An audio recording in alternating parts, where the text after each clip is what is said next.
Good morning, everybody. So I slide back in from standing and get comfy.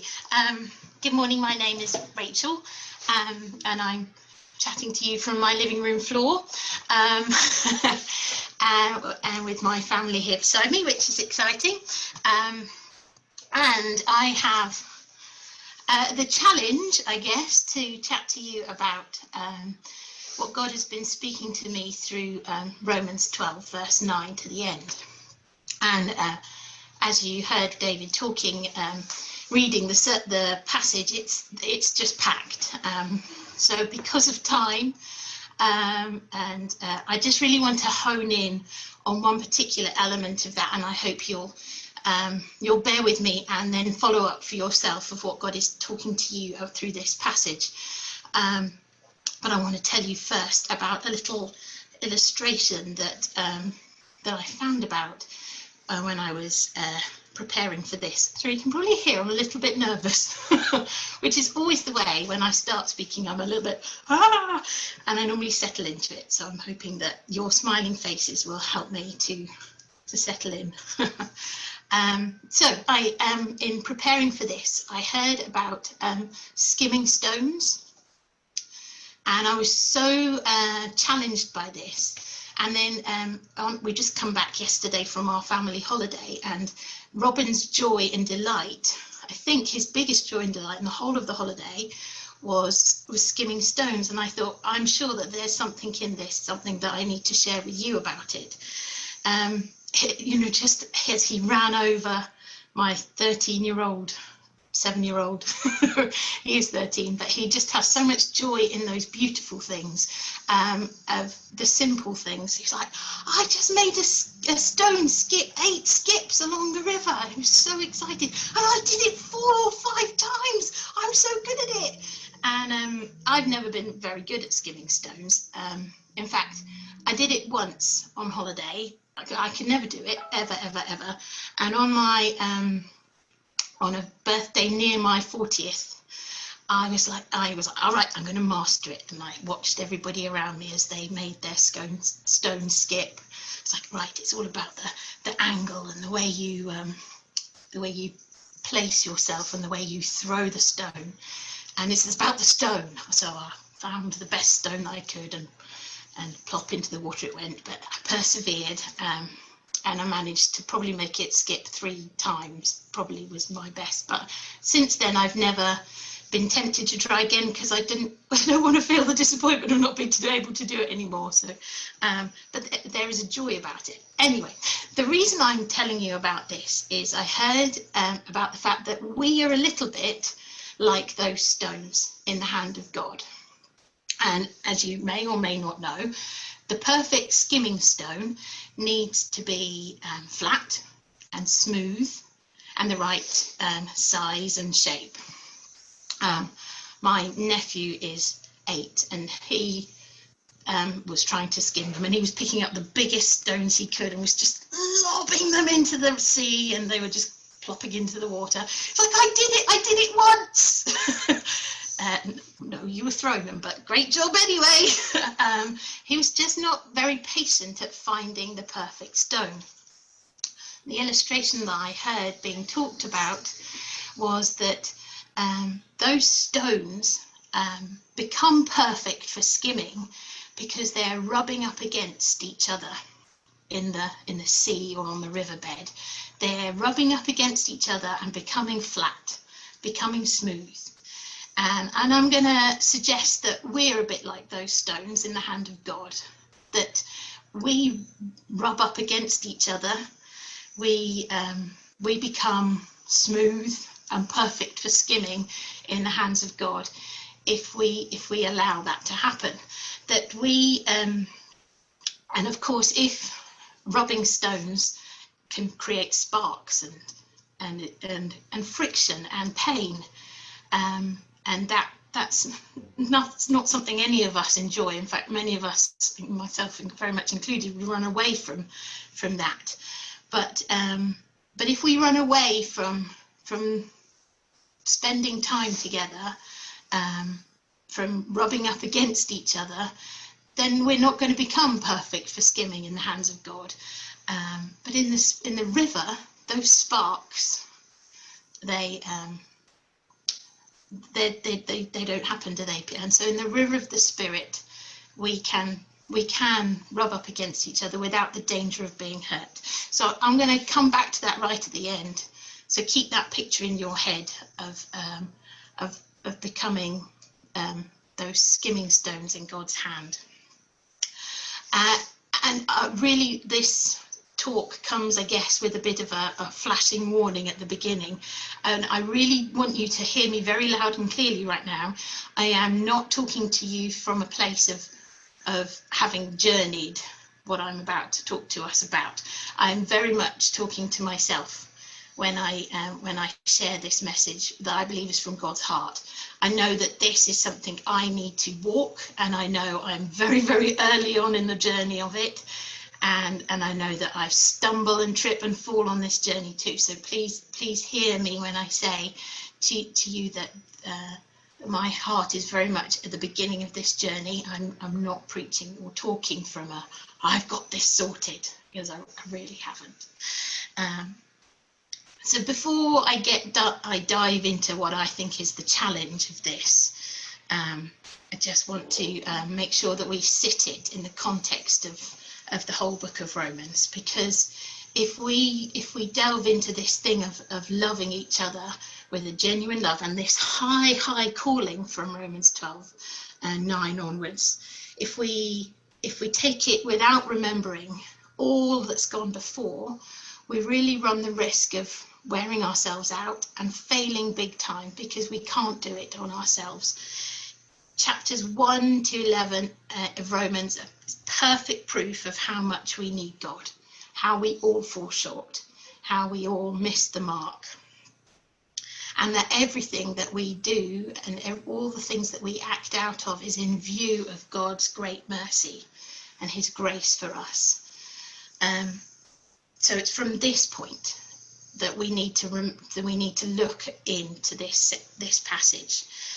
It's a bit like Paul is saying, right, I've given you 11 chapters of what God has done to make this little bit next possible.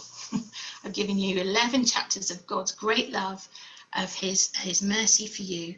And now what I need you to do, says Paul, is dedicate your life for him, use your gifts for his glory, and begin to live and love like this, like he sets out from in verse 9 onwards. This is how you can live and love in fullness. And it's a bit like he has these circles of Dan's shown us before, and I forget the context, sorry Dan, of these circles going out, and how and it's Romans 9 onwards is a bit like that. So we start with a very, very tiny circle of just ourselves. The involvement is me and me only. And it says very, very simply, sorry, trying to find it now. Don't pretend to love others. This is from the NLT. Really love them, hate what is wrong, hold tight to what is good. That's it. That's the command to our hearts and our hearts alone. It's a personal commitment from me and from my heart to do those things in view of God's mercy, God's grace. So we're not those, we shouldn't be those bickering children who are like, but I want to, but he hit me first, or but first you must show me that you love me first. That's not God's call for us. God's call, don't pretend to love others, really love them, hate what is wrong, hold tightly to what is good, sort out your own heart. And it's really funny actually, because I'm not that great at that. and in the classroom and at school, I'm always, when the children come with arguments on the playground, I'm like, I don't want to hear what they did, I want to hear what you did. And children are not very good at that either, and they say, but they, and you're, no, I don't want to hear what they did, I want to hear what you did. And I think at this point, God is calling us really to look at our own hearts. Paul is saying this comes from an overflow of God. This is your response, a commitment, a decision from my heart to love sincerely without hypocrisy and to hold on to what is good. Then the circle gets a little bit bigger in verse 10. It widens to the one another. It gives us that call to love one another with genuine affection and to take delight in honouring one another, to serve one another. But just as we start to look out into the bigger circle, Paul, I think he really knows our spirits, doesn't he? And he's like, but don't forget that this is about you, and this is about your heart. He knows how easily we can be distracted in comparing ourselves to each other as we look out and as we turn to loving one another and giving preference to one another, how we can then so easily get distracted by, it's okay, I'm doing a slightly better job than that person sitting over there. So it's all right, I've got that little bit of my life a little bit more sorted. So Paul reminds us, he takes us straight back into reminding us of our own heart. And he says to us to rejoice in hope, be patient in tough times, and continue to pray. Again, a command that's just about us and God. And then the circle gets even bigger again. So we've had us, and then we've got one another, and I think that one another is talking about our fellowship within us, our family of God. So when we look at our screen, we can say, you're that one another, you're that one another. And we can take the challenge of that, can't we? Be affectionate to one another in this time. As Dan was saying, how are we managing to read the room when it's this Zoom room? How are we managing to look out and be affectionate to one another in this space?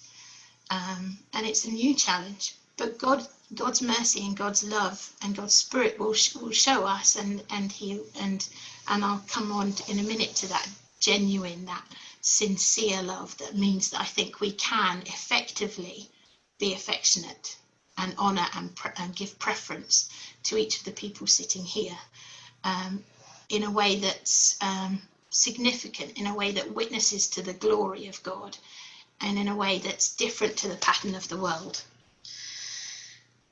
So in verse 14 to 16, the circle gets bigger again.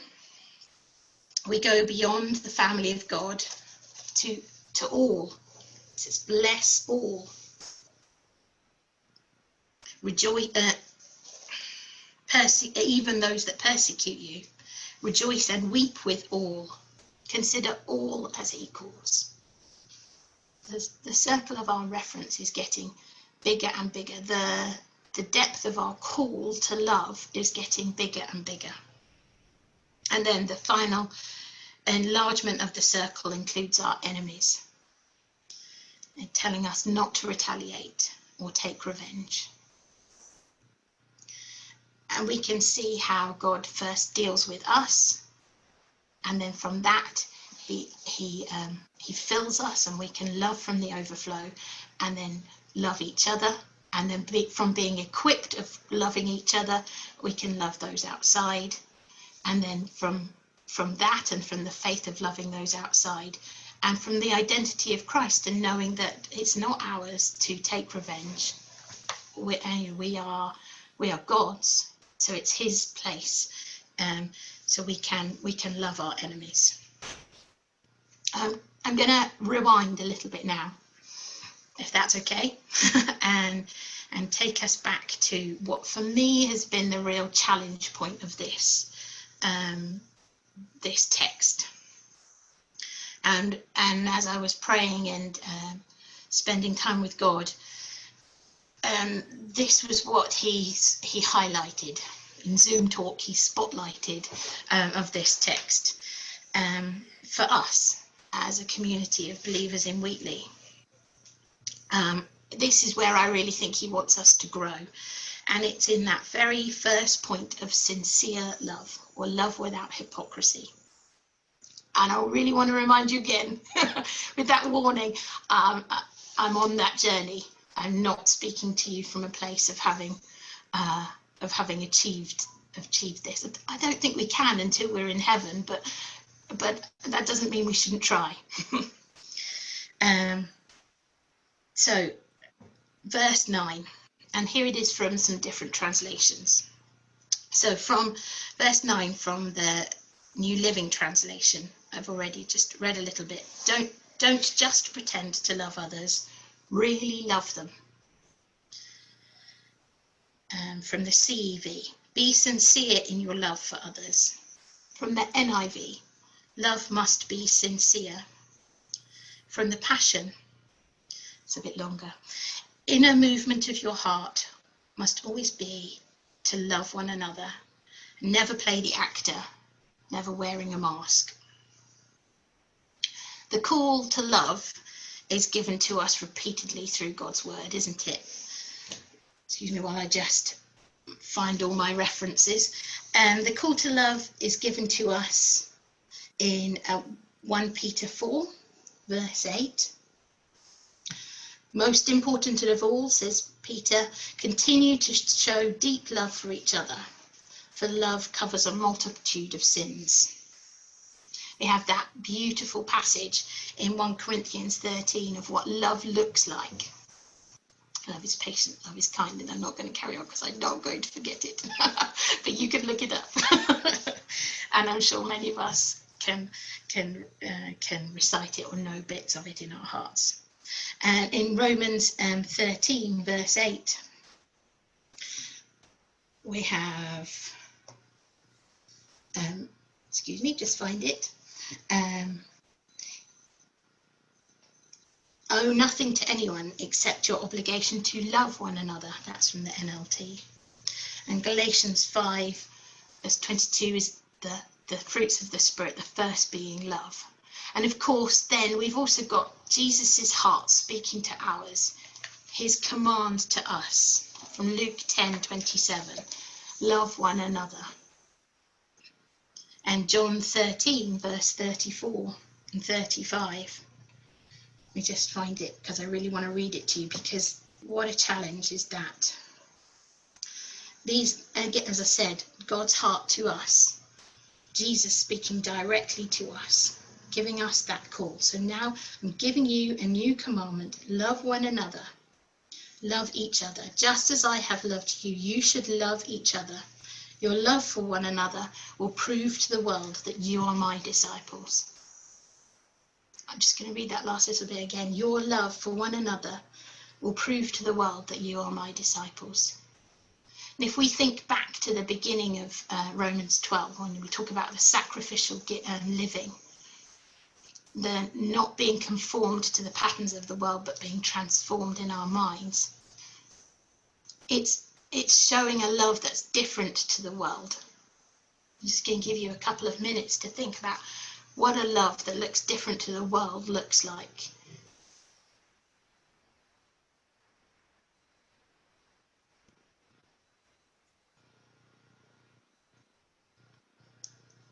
I can't do it for very long because there's an eerie silence.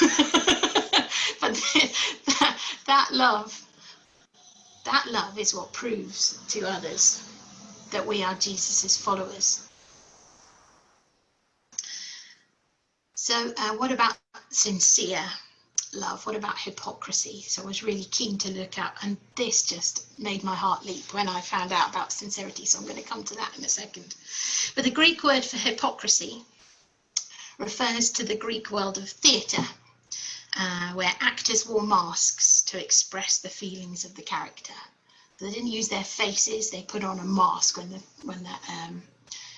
the character was sad. The sad mask went on. When they were happy, the happy mask went on. And excuse me, I'm just going to ask Emily to draw the curtain because I'm being blinded by the beautiful sunshine.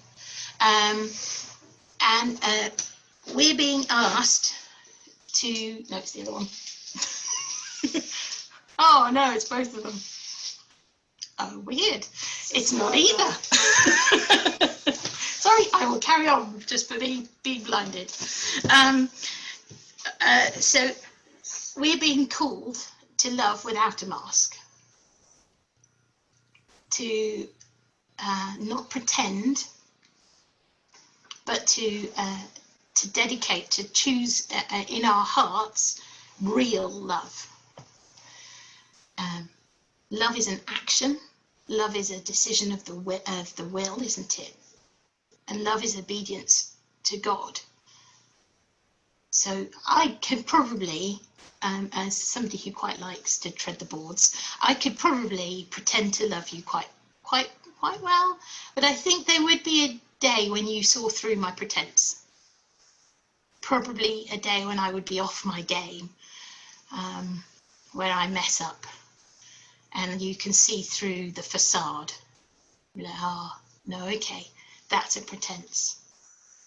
There are people, though, aren't there, that just can't pretend. There are people that it's just not part of their nature. If they love you, you really know about it. And if they don't, you really know about it. But God asks us to make that decision to love each other without pretending. And loving each other is an action. I'm going to come back to that again in a second. We live in a world where masks are put on all the time, so much so that when it's not, when the filter is taken off, it's celebrated. #NoFilter. For those of us that know all about social media. But we need to be a people who are real. And I don't think we're a community where we're guilty of putting on a righteous face. You know, that righteous mask. Oh, well, I'm okay. I go to church. When I look at our faces, my heart is convinced we're not those people. But I wonder whether we can be tempted to put on a mask of Sunday morning, everything's fine. Or, I'm ticking along, everything's okay. I've got it sorted. And I wonder what we worry about when that temptation comes. Is it because we want to look all together? I know that I've done it. I've come to church and actually I've really not felt like it that morning. But then the question comes of, how are you? And I'm fine. Or I know that in the early days of meeting together, the temptation was probably stronger to do that. I wonder where that temptation comes from. As I said, is it because we want to look like we've got it together? Or is it, I think maybe sometimes it comes from the fact that we don't want to burden each other. I don't want to burden you, so I'm going to be okay. And I'll just share with my friends that maybe I'm struggling. But I'm not going to share with you, my Christian brothers and sisters, because I don't want to be a burden in my community. Or is it maybe that we're afraid of judgment from each other? I know that this is not necessarily easy stuff to listen to, but I really want us to challenge our hearts and to ask ourselves the question of, what mask am I tempted to put on? Or is it not something that I'm tempted about at all? Have I got that little bit? Can I put my little box of tick next to that box? I'm going to come back to those questions in a minute, but chat now to you about the word sincere, which, as I said to you, just made my heart jump with excitement. So sincere is a Latin word, and it means without wax. I was like, when I found out that, I was perplexed, because that seems very strange. But what I discovered was that dishonest merchants would fill a cracked pot with wax and then glaze it and sell it as if it were absolutely fine. So you'd sell it to the price that they would sell a normal uncracked pot. And of course it would look fine, but it was only later when the buyer used the pot that the lie would be discovered. So what honest merchants would do, what honest dealers would do, is they would stamp the word sincere without wax on their produce. So what does that mean for us? And I was really thinking about how we fill ourselves up sometimes with stuff so that we don't look broken, or we hide the cracks. And God really called me to think about how if I'm full of other things, I'm not then full of the Holy Spirit. I'm not then full of God's love. And so the overflow, when I fill myself with things to fix, things of the world to fix my cracks, the overflow is weak, and the overflow doesn't help anybody. Not in a long-lasting way. It might put a sticky plaster on a wound, but it doesn't really provide any real solution.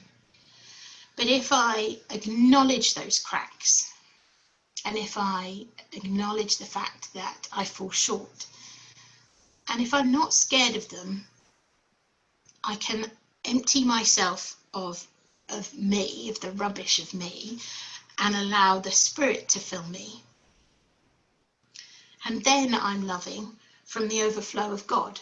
Then I'm loving from God's love. And with that incredible picture in my mind of my heart that is broken, I can cry out to God, God, empty me of me. Give me a new heart. That Ezekiel 36:26. I'll just find it so I can tell you it. Sorry, too many. I was trying to be clever, so I had too many things in different places. Should have just kept it all in one place. And I will give you a new heart, and I will put a new spirit in you. I will take out your stony, stubborn heart and give you a tender, responsive heart. That's Ezekiel 36:26. So then when I'm loving from that, without wax, without the fix, the human fix, when I'm loving with from the overflow of God's love, I'm really loving you. It's not out of me and my weakness. I'm loving you from God's love.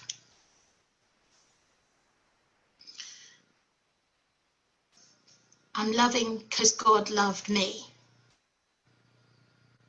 I'm loving because his great love is filling me. 1 John 4:11 and 12. I'll let you look that up if you want to take a reference of that. It talks about how God's love is seen through our love for each other. So when we're tempted to put on those, I hope you can see how there's that sincere, that without wax and loving from God's love, and the hypocrisy then of putting on a mask go hand in hand. So when I put on my mask, what am I scared of? What am I scared of if all of us here are working towards loving from God's love? It doesn't make sense anymore, does it? To put on a mask and say, hey, I'm all fine if you are loving me from God's love, because God's love has no judgment. God's love embraces my weaknesses. God's love isn't burdened by my need. So if you think back to those questions of why we're tempted to put on those masks, you can see how when we're all working towards loving from a sincere place, loving from hearts filled and overflowing from God, it just doesn't make sense anymore. And what a community of believers we will be when we're all working from that place. I was so challenged by Al's challenge to us. Do you remember what it was? I wonder how many of you have followed it through. He said to us, go to someone from our fellowship and empty yourself of pride and ask for guidance. Seek out the sober judgment. So go to someone here. Oh, I don't like being spotlighted, so sorry, I'm just going to ping myself back on the gallery view. Hopefully you can. Suddenly just seeing myself was very scary. So Al said, go to someone here and ask them, what in me falls short? What in me misses the mark? Because from a place of sincere love, we can say to each other, I love you. This is where you can grow. But I wonder how many of us have slipped in a little excuse to that challenge.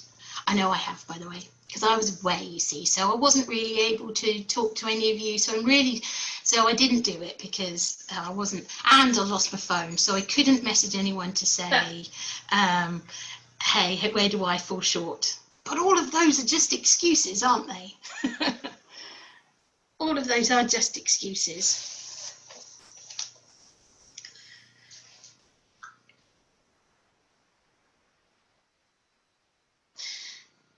We need to make a personal commitment and not being reliant on others here on this page or who are on holiday.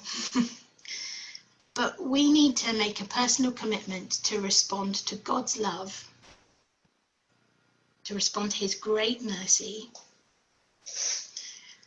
We need to make a decision of our heart to make that living sacrifice, to love out of that place of being filled from God's love.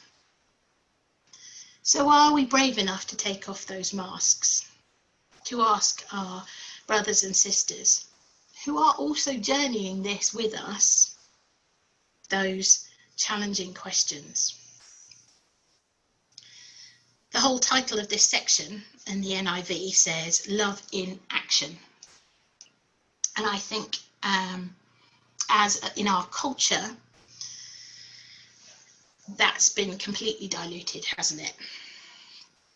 Love becomes a good intention, maybe. I've got a good intention to follow Paul's directions here. I've got a good intention to love from that place, to empty myself of what I fix myself with. Well, that's a good idea. I'm going to do that. But we need to take action. And actually, I think in this time where we're apart but together, it's a safe way of taking action. We need to choose to follow Jesus, follow his example, to take up our cross and act and love out of obedience to him and be filled with his Spirit. And when we do that, we're going to look different to the outside world. We're not going to be conforming. I've always rejoiced in our differences, right from the beginning of our journey. When we, as a church, we started, it looked like we were this group of people that were just so different.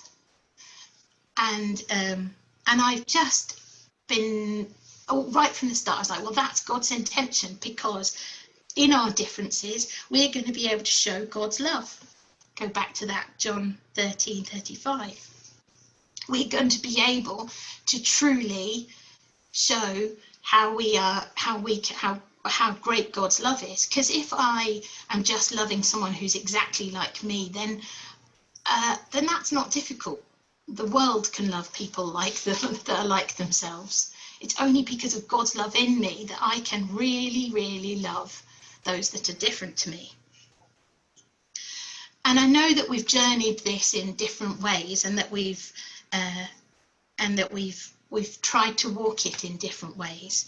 But I really feel like God is calling us deeper, into a deeper, real love for each other, a love without judgment.